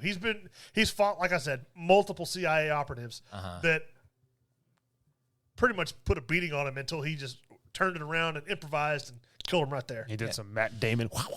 Yeah, but Mad Max has like not only single-handedly killed many road warriors in the past, but he's also inspired revolutions. Has And armies what of good does that do him when it's one-on-one in a fight? He just knows what he has. The going for him. animals watching Right, that's right. will be inspired to That's crawl right. up Jason Bourne's pant leg. And he would fight do him. whatever it takes to survive out in the swamp. So if it meant that he had to like eat a snake with his bare hands, he would do that. Jason Bourne would strangle him with a snake. Mad Max would strangle him with the bigger snake. I don't know. Mad Max is Australian. The snake would look at him and he'd go, "Good day, mate." And the snake go, "I'm on it." Just go after Jason Bourne. I feel like Jason Bourne has the skills required to survive in the swamp and ambush attack. Nope. I think Mad Max would win. Mad Max has never been If he anywhere can so survive in a post-apocalyptic Australia, just imagine what he could do in a swamp against some nerd that worked for the government in a first world country. in a location he has never been in before. Well, has Jason Bourne ever been in a swamp before? He's been all over the world. He's a CIA operative. Well, has he? Yeah, ever, but he goes to cities. has he ever been to the crappiest place in a post-apocalyptic era? They don't go to the bayou in Louisiana and shoot Elroy. I rest my case. I feel like it's a little biased. I already know who Tom's going to pick. Yeah, Bourne. Oh, Come on. I was hoping you'd give me a little more. What else could I give you? He survives Australia post-apocalyptic. It doesn't get any crazier than that. I think the person who would have beat Bourne, Crocodile Dundee. All right. No, Jason Bourne, he's a far better hand-to-hand combatant. Fine. All right, now I am the judge. I'm down to 2 on my list. Who do you have against Jason Bourne there? 10. Frank Martin. So Transporter. Oh, okay. And where are they fighting? That's a great question. What's this one? We've done that. Oh, so we've done them all now? No, we haven't done Mobile Home. Okay. Trailer park fight. I think Jason Bourne, he has the skills to fight in those tight quarters. All the little like grappling and flipping and stuff. Whereas, Frank Martin's more of an acrobatic kind of kicker and fighter and stuff. But Jason Bourne, like I said, he stabbed a guy with a pin and killed him. I feel like Frank Martin, going back to 20 years when I saw these movies and what I remember, is Jason Statham wearing a suit. I feel like he has the hand-to-hand combat skills because I believe he was ex-military. I don't know. That they hint at. So he would have somewhat similar secretish training. Ex-military versus CIA. Look, he has like a chateau in southern France. He was clearly doing Would you something. consider your training close to like Ranger SEALs and stuff like that? Rangers and SEAls? I mean, we're like the baseline in infantry for. But would Rangers. you consider like your special forces like training? We're the baseline. They just are more trained than what we do. Oh, they say they're more trained. More trained than just some ex-military guy, yeah. I feel like Frank Martin is a equal combatant in terms of hand-to-hand combat. He takes on many, many opponents simultaneously and does his moves. I feel like inside of a mobile home, he'd be able to just run up the side of the pull-out bed/refrigerator cabinet sink. Run up the side, he'd hit his head. Well, he'd obviously plant his hand on the counter, run his feet up, and whoosh, and kick Jason Bourne in his stupid face. And his head would obviously hit something because it's such a small space. And then he would take the frying pan, go ha, ha, and block his punches, and the pan would just have the indent of the knuckles. And then he hit him in the head with it, and just be Matt Damon go. I think Jason Bourne, because it's such a confined space already, he would just put him into like an arm bar or something like that, and just break it right there. Frank Martin does the same thing to people. He knows the arm bars and the MMA right. style. Are there weapons involved? Anybody using a weapon? Going once. Mitch, I ever cross off that you use javelin? Mitch Going- uses javelin. Going twice. And no weapons. No weapons. Jason Bourne wins. Hoo-ah! He's right. The close quarters confined space. That's like Jason Bourne's specialty. How many of you have left on your list now, Tom? Because I'm down to 2. I think I got 3. I've got 3, Oh, including Bourne. All right. It's your turn. All right. So Where are we fighting? I don't think it'll matter for this one. God, sinking ship is just like 7. What was 7? Mobile. How about 6? What was 6? Submarine. All right. Submarine. All right. Close quarters. Has there been one we haven't? No, we've done them all. Mr. Miyagi. Now, Mr. Miyagi is a trained fighter. Yeah. I would argue that he's a more trained fighter than the transporter or Jason Bourne, you know. How much damage can Mr. Miyagi take at this A point? lot of waxing, all right? And he did beat up a lot of teenagers. That's right. So, you know, and Jason Bourne is just a giant teenager. So he's just, an older teenager. I'm going to say Jason Bourne beats up and breaks this brittle old man. Look, if he can beat up the guy that was the evil Cobra Kai boss man, he can beat up Jason Bourne. So. If Jason Bourne can beat Mad Max, and who was that last one? Frank Martin, he can beat up Mr. Miyagi. Well, Mr. Miyagi's got that mystic Yoda kind of look. Exactly. So he's just going to be like untouchable. Catches flies with chopsticks. Exactly. Every punch is just going to be like. That's all going to be good when it's just hand-to-hand fighting until Jason Bourne starts picking up the frying pan or picks up Mr. Miyagi and just tombstones him through the floor. Look, I'm sticking with what I got. All right. I'm just saying, I think Jason Bourne wins. I concur. Ah, I wanted to root for you. all right. You had a good run, Mr. Miyagi. If it was Daniel-san. Oh. You said it's 15 rounds. Here we are in round 24. Yeah, we learned a thing. Mitch now on a hot streak at the end Jason Bourne! with Jason Bourne. Little does he know, I stacked my guys up for this. I have people prepared to beat up Jason Bourne. It's okay, I've got people prepared too. Jack Reacher. I think Jason Bourne could take Jack Reacher. No. I mean, Jack Reacher, what? He beat up a couple of guys at a bar? I mean, we're also going. Jack Reacher's based on a novel character. Well, yeah, but we're going off the movies. Action hero movie. How many characters do you have left, Tom? 3. And how many weapons do you have left? All of them. Why are you not using your weapon? Because I'm about to. Okay. Jack Reacher, MP5. Jack Reacher. Where are they fighting again? Oh, yeah, we didn't choose. What was number 3? Under construction building. Okay. I mean, Jack Reacher, by the novels and the Thad Castle iteration, he's... What about the Tom Cruise one? Well, yeah. I say... I mean, the background's the same, but the broad strokes of the character is the character's 6'6" and built like a linebacker and doesn't work out, but somehow has six-pack abs. No, we're using Tom Cruise. Tom No, Cruise. we don't get to use Tom Cruise. Yes, we do. In the movie, Fine. it is Jack Reacher, Tom Cruise. I mean, he won Wimbledon What? When? What? when he was in the army because He he won tennis? He was a mate. No, Wimbledon, like the army, like the shooting competition in the world. Huh. Interesting, but there's no guns in this. Well, he does. He's got a gun. Yeah, he has an MP5. MP5. Okay. So if he could do 3 shots at a mile and hit the bullseye, I don't think that's how Wimbledon works, but okay. In this construction site, we also have a Claymore set up somewhere that Jason Bourne set up. All right. okay. So his army training, he knows exactly what claymores are and probably where he would place them because he strategically outthinks his opponents. This is He Jason is Bourne. a superior hand-to-hand combatant and takes multiple people at once. I can only reiterate what I've said for Jason Bourne already. He's a CIA operative. He beats other CIA operatives badly. Okay. So Jack Reacher was sent to investigate this man, Bourne, who's run amok and killed a man. And Jack Reacher gets what Jack Reacher wants. And he has a machine gun. Jason Bourne has already set up this Claymore in an undescript place that Jack Reacher has no idea where. I think given the environment and given the fact that survivalist instincts are what's most important here, I would give it to Jason Bourne. Yeah.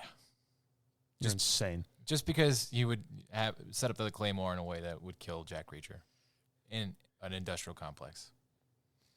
I feel like Jack Reacher would beat the snot out of Bourne. Oh, I'm sorry.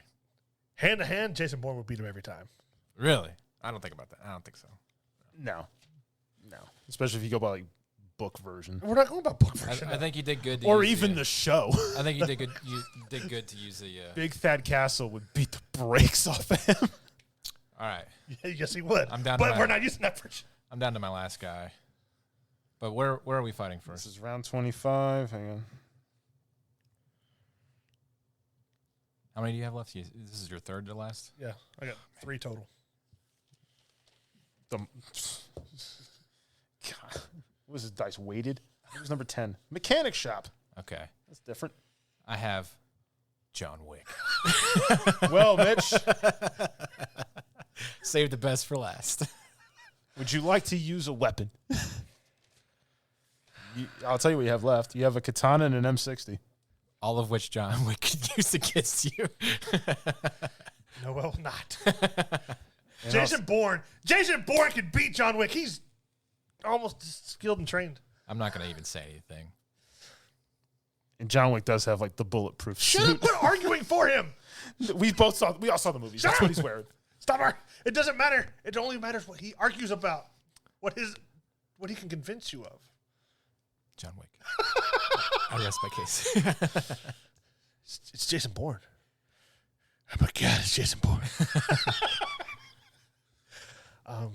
Go ahead, make I your don't decision. remember villains sitting around giving exposition in fear of who they're talking about, and he's not even there. Go ahead and give your. It's John Wick. John Wick's gonna win. I've like defended Jason Bourne like 4 times. I have nothing else to add. I think, yeah, John Wick. I was wondering who had. I had a crappy list, so it's good that I got John Wick in the end. Thank God. Thank God for you. All right, who you got there, Tom? Are you down to what? 2 or 3 left? 2. Okay. John Wick versus Rambo. Okay. Where are we fighting? Jungle. No. He's just gonna pick the jungle. 2. Skyscraper roof. Okay. I feel like John Wick could fall from that skyscraper. It's so Just rolls it over. It's just like,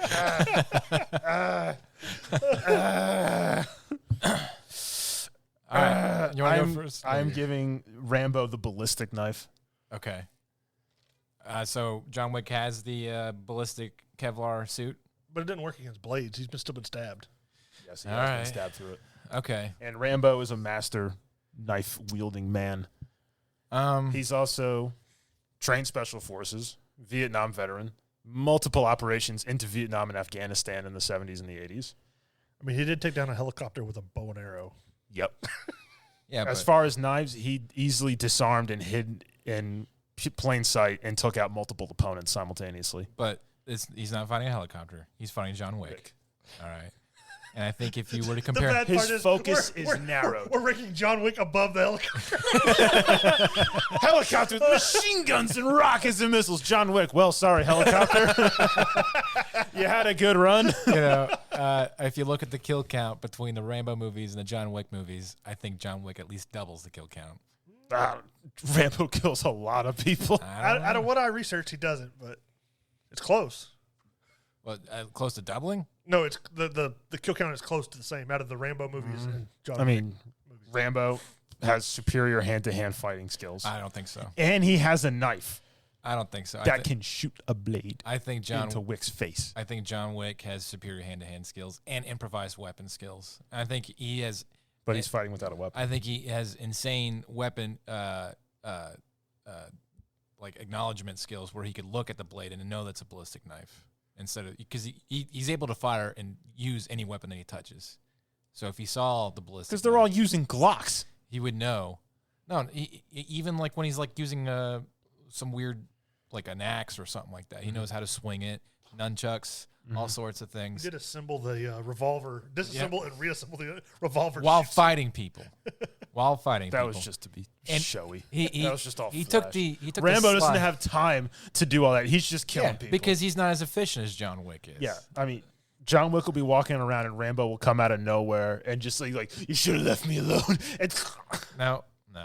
John Wick would totally like either A, see him coming, or B, as soon as Rambo put his hands on him. I mean, we've seen John Wick kill people with his bare hands, dudes that were 2 or 3 times his size. with guns. No. in John Wick Chapter 4, this movie that we just watched, spoiler alert, Fat Scott Adkison was a huge man, beat him to death. He threw him over a railing so he could fall to his death. Oh, I'm sorry. Where are we fighting right now? Skyscraper roof. Okay. And you know who else could probably throw John Wick off the building? Rambo. Yeah, but if they both went off the building, who would be the most likely to survive the fall? Rambo. No. Because you would look over the edge and he'd have the knife in the side and he'd climb himself up and then boom, Rambo 5. John Wick would be like him all the way down and then land on him. Why would he be beatboxing at a time like this? He'd be doing his John Wick punches and stuff and then land on Rambo. His organ explosion would cushion John Wick's fall. And he'd get up and walk away. Go drink some milk. So, I mean, Rambo also has obnoxious durability. I think John Wick has more durability. I mean, how many times has he been shot, exploded, thrown off buildings, ran over by cars, attacked by dogs? Rambo was tortured by the Viet Cong. John Wick's been tortured numerous times. He's been hung, hanged. He's been cut to pieces, all sorts of stuff. So, and I think that if anybody brings a weapon into a fight with John Wick, that's what they're going to die with. Even if that's that person's preferred weapon and they are an expert with knives? I'm giving Rambo a knife that also has the ability to be fired out as a projectile. And you don't think John Wick could be prepared for that? How many people did you see shoot ballistic knives at him? I don't know. How would you know? I would know that John Wick could identify the weapon and find a way to He would easily go bladed weapon. He would use his little Kevlar, coat thing, and he'd catch the blade and then turn it around and stab Rambo in the neck with it. Well, you can't that's it. You just I don't know, but if he can kill people with pencils and books and all sorts of mundane and weird objects, he could use Rambo's own weapon. Rambo is a superior fighter, would use the area well to mask himself and surprise John Wick and be able to quickly take him down. On top of a roof? Well, I mean, there's stuff up there. Maybe there's like an AC he could hide behind. Any more? Yeah. All right, John Wick has a silenced Glock. You can't just throw that out now. Because you give everyone time limits. No. Nobody gave me a time limit. So when we said we could throw a weapon out whenever we needed to before the judge makes his decision. It doesn't, Rambo took on so many, everybody in Afghanistan shooting at him at once. All right, Judge. Still won. Do you want to give him Will you allow it? I mean, he's coming at this late in the game. That's all I'm going to say. We kind of already said objection. As conjecture. long as it's said before the verdict. Objection. Will you allow it there, Judge? I will. Okay, thank you. Objection. Defense is leading the witness. All right. I got to go with John Wick. Dumb. You didn't have to give him the gun. I would have given it to John Wick. I was holding on to it too. Darn it. All right. Okay, so John Wick's still in the lead. John Mick, his Irish cousin. I need guns. Lots of guns. That was me, so. So where are we fighting? Just go ahead and tell me. 6. Submarine. Who am I up against? James Bond. Daniel Craig, James Bond. Okay. All right. Who has fought on submarines? Yeah. He has experience. You go but first, I will Mitch. remain impartial. It's James Bond. It's true. Wick did 4 movies. Bond did like 30. I mean, well, James Bond, each one's different, though, right? Like, they just reuse the code name. Yeah. I'm just going with the Daniel Craig versions. But, he's beaten people just like, not as many people as John Wick because they don't just throw enormous amounts of people at him. Mm-hmm. But he's beaten the same caliber of people up and down. Same caliber of people. He's beaten other CIA or other operatives and stuff from other countries. Has he? Highly trained. Up and down. And you're stuck on, there's no getting out of the way. You're it's a hallway. That's all that's in a submarine. Yeah. You don't think John Wick has fought in confined places like that? I'm just saying, James, there's nowhere for him to go. He can't disappear. He can't use his spinning left and right moves. It's a straight on fight. I think that he makes his environment work to his advantage no matter where he's in. I think James Bond is just as savvy and durable as John Wick. I think this is a straight down the line even fight. I don't think so. I think that John Wick, when it comes to a hand-to-hand fight, would mop the floor with James Bond any given Sunday. And that's because He obviously is able to kill anybody he puts his hands on, as opposed to James Bond, who's more relying on gadgets and gizmos that he doesn't have at his disposal.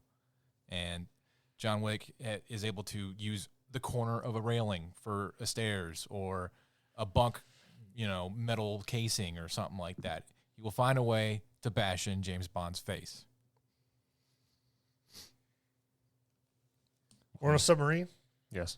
so it's just like one long hallway, pretty much. I mean, maybe, probably a hallway. James Bond gets an M60. So you gotta come down this hallway at me, buddy. All I have left is a baseball. All right, I think.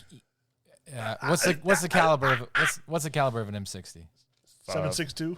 I thought it was 5.56. No, that'd be like a M240. How far away are James Bond and John Wick? Maybe like 30 feet. The length of the submarine. All right. That's quite a distance. Oh, So 30 feet. All right. How many? So a Kevlar can stop 3 to 5 shots of 5.56. Okay. He's also getting fired at with a belt-fed automatic weapon. But it is James Bond. He may be a specialist when it comes to like weapons, but he's not commander in Her Majesty's Royal. But he's not a specific specialist. you have about Firearms. 3 feet of wiggle room to go down this hallway. I think that he could cover himself with the Kevlar, close the distance, maybe take 1 or 2 shots, and then kill James Bond. 1 or 2 shots. You're gonna get 1 or 2 All right. shots in the first foot that you take. All right, he gets the baseball bat, but he's chucking it, and we know how accurate it is with chucking random objects at people. Just keep your finger on the trigger, James Bond. No. Just keep your finger He's on the gonna hit trigger. him right between the eyes. It's gonna go up. It's gonna breach the sub, and then before they both die, John Wick's gonna kill James Bond. He's going to kill him with a paperclip. James Bond has an M60, and John Wick has to run down a hallway to get to him. That's all. After he took the baseball bat and hit him in the head. That's all I'm saying. So, I mean, we've seen John Wick get out of crazier situations. We know he could do We've it. seen James Bond survive a lot of stuff too. He I don't know. survived in space. Let's Yeah, yeah. Moonraker. do you want to go to the body count? Who has the more? Probably Bond. I don't think so. I think Wick would have for more direct, like pulling a trigger and killing a person body count. Bond's killed. But in James Bond movies, you don't get 30 like guys with a knife come running at you when you've got a pistol. And sometimes that happens. Sometimes they have ARs and all sorts of stuff. Sometimes they have shotguns with dragon breath.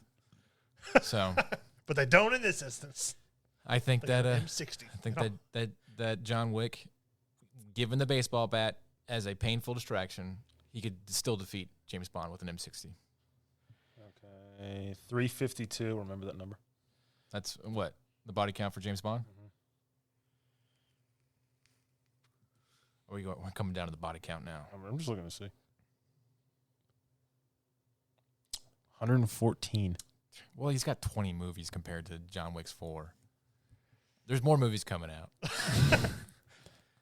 I'm going to give it to Bond. Gah, come on. I knew that was the only way I could beat John Wick. It's James Bond who has superior training as well with a fully automatic rifle. Not superior training. I just knew the only way to fully beat James Bond. I was All like, right. it's a hallway. Give him the M60. That was my golden ticket. I'm out. So now I get to judge the two of you. Bond. Was Bond your last guy? No, I got one more after him. Oh. Jesus. We're an hour and 38 minutes into this. It's okay. We're having fun. We are having fun. Yeah. Bond versus Dutch Ooh, nice. from Predator. Arnold. Where are they fighting? Wouldn't it be awesome if it was the jungle? One. Industrial complex. Okay. Stick around. Need I say more? James Bond is, even though Dutch is strong, James Bond is the superior fighter in skill. Okay. In what was shown on screen, he is the superior fighter in skill. Dutch went toe to toe with a Predator. Dutch got his butt kicked by the Predator. Who left? Who won? Who walked away? Because the Predator blew himself up. Because he was But gonna kill him. because of prep time, and he put a giant tree in the air to drop on him. I'm going to give Dutch Semtex. In an industrial complex, the whole place will blow up. Because Dutch is resourceful enough to duct tape a bunch of nails to it and yeet it at James Bond. How many people do you have left on your list, Tom? What? This is it. Dutch is number one. Oh, wow. He's the final. Don't make one. that a decision. It's Arnold. Yeah. This is Daniel Craig, James Bond. How many weapons do you have? I mean, Dutch has military training, superior size and speed, strength. Not speed. Not speed. He doesn't have speed over James Bond. He hits a predator several times. The predator let him because the predator knew it wasn't going to hurt. He basically runs roughshod through that favela. He threw a knife so hard it went through a man and into the wall behind him, so he could go, stick around. I haven't seen enough James Bond movies to make a big argument. I know. It's been so long. Going once.